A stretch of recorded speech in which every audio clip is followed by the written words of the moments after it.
إن الحمد لله نحمده ونستعينه ونستغفره ونعوذ بالله من شرور أنفسنا ومن سيئات أعمالنا من يهده الله فلا مضل له ومن يضلل فلا هادي له وأشهد أن لا إله إلا الله وحده لا شريك له وأشهد أن نبينا محمدا عبده ورسوله صلى الله عليه وعلى آله وصحبه وسلم بلغ الرسالة وأدى الأمانة ونصح الأمة وكشف الله به عن أمته الغمة وجاهد في الله حق جهاده حتى أتاه اليقين فصلوات الله على رسول الله وعلى آله وصحبه أجمعين وسلم تسليما مزيدا إلى يوم الدين أما بعد. Chers serviteurs d'Allah, craignez Allah d'une véritable crainte et sachez que la crainte du Seigneur de l'univers est source d'élévation ici-bas et de secours dans l'au-delà. Allah nous dit dans le Coran: et quiconque obéit à Allah et à son messager et craint Allah et le redoute, alors voilà ceux qui récoltent le succès. Chers musulmans, la tombe, al-qabr, est la première demeure de l'au-delà.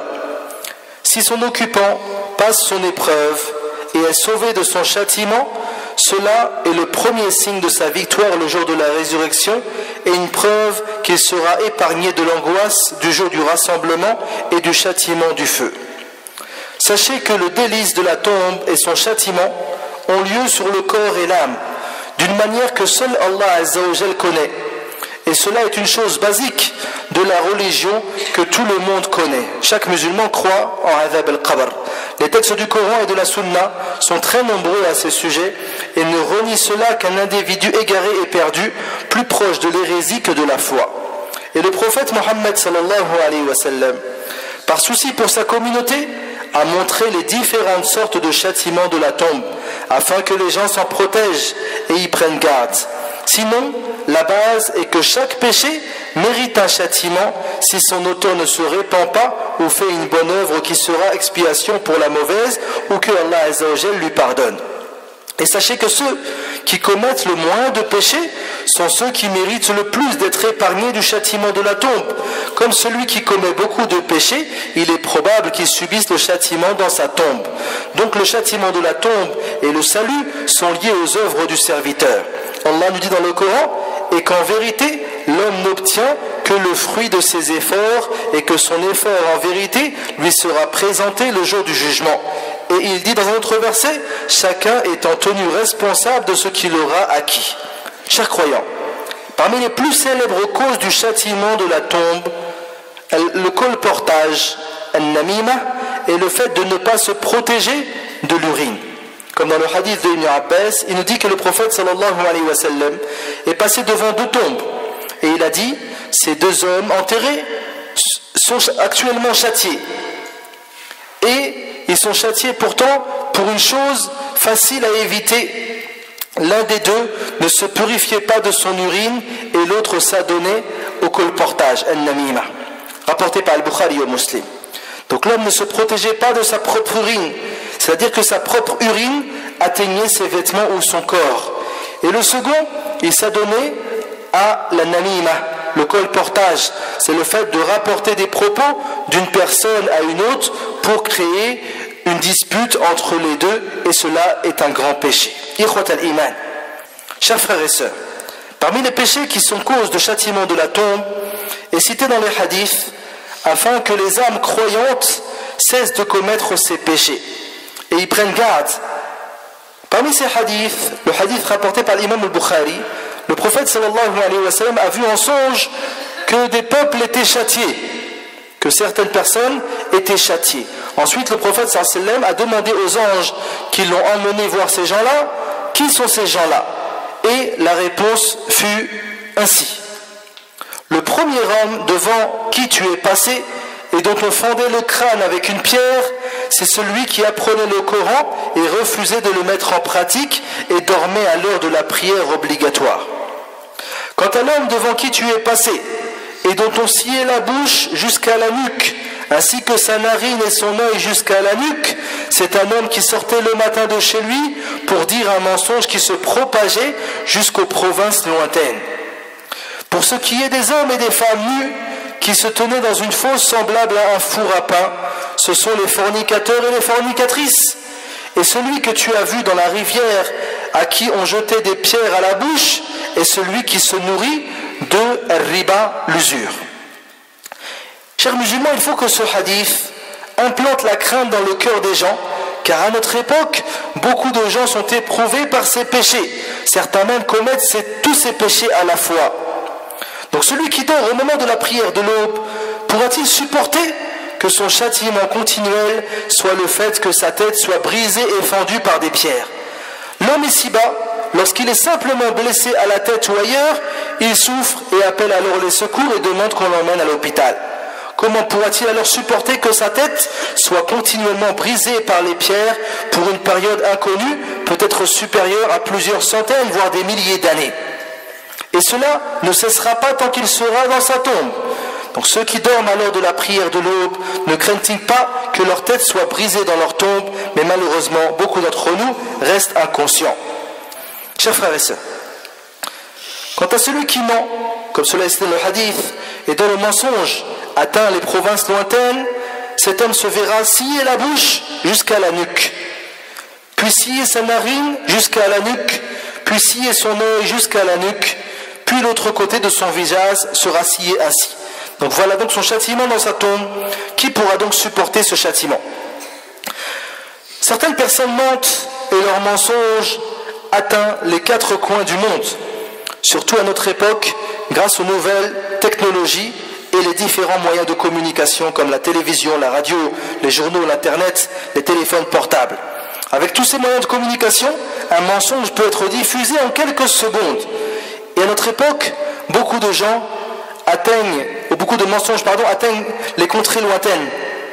Malheur donc aux menteurs de ce qui les attend comme châtiment dans leur tombe. Surtout si ces mensonges sont des accusations contre des innocents, ou des falsifications de preuves, ou des éloges de celui qui ne mérite pas cela, ou le blâme de celui qui ne mérite pas d'être blâmé. Mais malheureusement, beaucoup de gens tombent dans cela sans s'en rendre compte, alors que le prophète sallallahu alayhi wa sallam a mis en garde contre cela. Ibadallah, chers serviteurs d'Allah, les fornicateurs et les fornicatrices seront châtiés dans un four enflammé. Les flammes les grilleront et leurs cris s'élèveront de ce four. Cela est le sort réservé à celui qui commet la fornication. Que dire donc de celui qui appelle à la turbitude et la fornication et facilite ses moyens et combat la vertu, la pudeur et la chasteté par son pouvoir, sa parole ou par ses écrits? Barakallahu li wa lakum fi al-Qur'an al-Azim. Chers musulmans, également ceux qui consomment l'usure, le riba, seront châtiés dans leur tombe. On leur fera manger des pierres qu'ils porteront en nageant dans un fleuve rouge comme le sang. Et l'usure, comme vous le savez, est très répandue. Et malheureusement même chez les musulmans. À l'époque du prophète sallallahu alayhi wa sallam, les gens qui consommaient l'usure à Médine étaient des gens, ils n'étaient pas plus qu'une dizaine sur toute une ville. Une dizaine sur toute une ville. Mais à notre époque, malheureusement, les gens commettent ce péché très grave sans penser au châtiment qui les attend.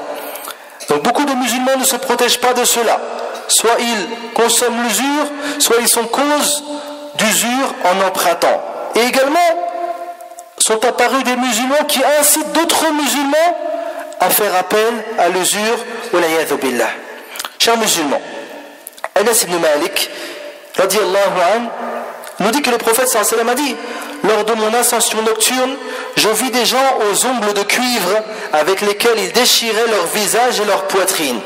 Je dis alors: qui sont ces gens, ô Jibril? Il me dit: ce sont ceux qui mangent la chair des gens et portent atteinte à leur honneur. Rapporté par Abu Daoud. Donc ce hadith nous ordonne de prendre garde contre la médisance, el-riba, qui est le fait de dire de son frère ce qu'il n'aimerait pas entendre en son absence. Il faut donc s'abstenir de parler de l'honneur des gens et contrôler nos langues, car personne ne peut supporter de griffer son visage ou sa poitrine avec ses propres ongles ici-bas. Donc comment pourra-t-il supporter cela lorsque ses ongles seront transformés en ongles de cuivre? Chers serviteurs d'Allah, parmi les causes du châtiment de la tombe, ce que l'on appelle le ghulul, le détournement, le fait de prendre une chose de manière cachée. Pendant la bataille de Khaybar, un homme a été atteint par une flèche de l'ennemi et est mort. Les gens dirent alors: quel bonheur d'être mort en martyr. Le prophète sallallahu alayhi wa sallam a dit: par celui qui détient mon âme entre ses mains, le vêtement qu'il porte, Al-Shamla, est en train de le brûler, car il l'a prise du butin avant qu'il ne soit partagé équitablement. Alors les gens prirent peur, les compagnons radiyallahu anhum prirent peur, et il y en a même un qui apporta au prophète sallallahu alayhi wa sallam un lacet de chaussures ou 2 lacets de chaussures, et il dit: j'ai pris cela avant la distribution. Le prophète sallallahu alayhi wa sallam a dit: alors, c'est alors un lacet ou 2 lacets de moins de feu, rapporté par Al-Bukhari au Muslim. Donc regardez cet homme qui est châtié dans sa tombe à cause d'un vêtement ou à cause d'un lacet qu'il aurait dérobé. Et ce ne sont que des morceaux de tissu. Quel sera alors le châtiment de ceux qui détournent des dépôts confiés, des millions, ou ceux qui dérobent des richesses de grande valeur et des choses très chères? Ayez le musulman, chers musulmans. Donc celui qui médite ces textes cités pour le châtiment de la tombe, en réfléchissant, on s'aperçoit du grand nombre de personnes qui tombent dans certains de ces péchés, ou parfois même dans tous ces péchés à la fois. Ce qui veut dire que beaucoup de gens méritent d'être châtiés dans leur tombe. C'est pour cela que l'imam Ibn al-Qayyim rahimahullah, dans son livre Ar-Ruh, il dit: comme la majorité des gens sont ainsi, donc la majorité des occupants des tombes sont châtiés, et ceux qui seront épargnés sont peu nombreux. La face apparente des tombes est de la terre, et la face cachée est faite de regrets et de châtiments. Donc chers musulmans, sachez que les tombes bouent de regrets comme bout une marmite. C'est pour cela qu'il faut prendre exemple sur le prophète sallallahu alayhi wa sallam, et ce dernier invoquait souvent pendant sa prière en disant: « Oh Allah, je cherche refuge auprès de toi contre le supplice de la tombe, et je cherche refuge auprès de toi contre le mal du Messie ad-Dajjal, et je cherche refuge auprès de toi contre les épreuves de la vie et de la mort, et je cherche refuge auprès de toi contre les péchés et les dettes. » Rapporté par Al-Bukhari au Muslim. Nasallallahu ta'ala bi asma'il husna wa sifatihi al-ula أن يجعلنا من الذين يستمعون القول فيتبعون أحسنه. اللهم آت نفوسنا تقواها وزكها أنت خير من زكاها أنت وليها ومولاها. اللهم إنا نسألك الجنة وما قرب إليها من قول أو عمل ونعوذ بك من النار وما قرب إليها من قول أو عمل. اللهم أصلح لنا ديننا الذي هو عصمة أمرنا وأصلح لنا دنيانا التي فيها معاشنا وأصلح لنا آخرتنا التي إليها معادنا واجعل الحياة زيادة لنا في كل خير والموت راحة لنا من كل شر يا عزيز يا غفار. اللهم اشف مرضانا ومرضى المسلمين. اللهم اشف مرضانا ومرضى المسلمين. اللهم اشف مرضانا ومرضى المسلمين. اللهم رب الناس اذهب البأس. اللهم أنت الشافي لا شفاء إلا شفاؤك شفاء لا يغادر سقما. اللهم اغفر لموتى المسلمين الذين شهدوا لك بالوحدانية ولنبيك بالرسالة وماتوا على ذلك. اللهم تقبل من الإخوان والأخوات الذين يسهمون لأجل هذا المسجد بأموالهم ودعواتهم وجهودهم. اللهم تقبل منهم. اللهم تقبل منهم واجعل ذلك حسنات مضاعفة في ميزان حسناتهم يوم القيامة. اللهم بارك لهم في أموالهم وفي صحتهم وفي أوقاتهم وفي أولادهم يا رب العالمين. اللهم اهد شباب المسلمين. اللهم اهد شباب المسلمين. اللهم اهد شباب المسلمين. اللهم حبب إليهم الإيمان وزينه في قلوبهم وكره إليهم الكفر والفسوق والعصيان واجعلهم من الراشدين. ربنا آتنا في الدنيا حسنة وفي الآخرة حسنة وقنا عذاب النار. اللهم صل وسلم على عبدك ورسولك محمد وعلى آله وصحبه أجمعين وآخر دعوانا أن الحمد لله رب العالمين.